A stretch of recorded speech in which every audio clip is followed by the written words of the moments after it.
सकाळी सकाळी जिमला चाललेले आणि आली शेजारी नाडवी मांजरागत आणि मला म्हणते कशी, आता 40 आली, आता काय गरज आहे एक्सरसाइज आणि जिमची, त्यांनी काय फायदा होणार आहे बरं.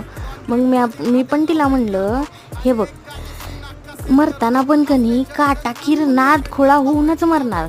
म्हणजे कसं, तिथं यम प्रेमात पडला तर त्याला घेऊन डेटवर जाईन ना.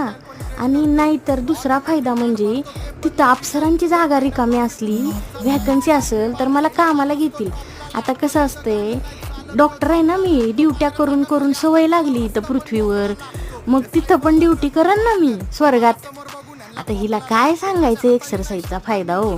एक्सरसाइजनी आपलं रक्ताभिसरण सुधारतंय, एक्सरसाइजनी आपलं फॅट कमी होतंय, एक्सरसाइजनी आपला हार्मोनल बॅलन्स नीट राहतोय, एक्सरसाइजनी आपली पाळी रेग्युलर येते,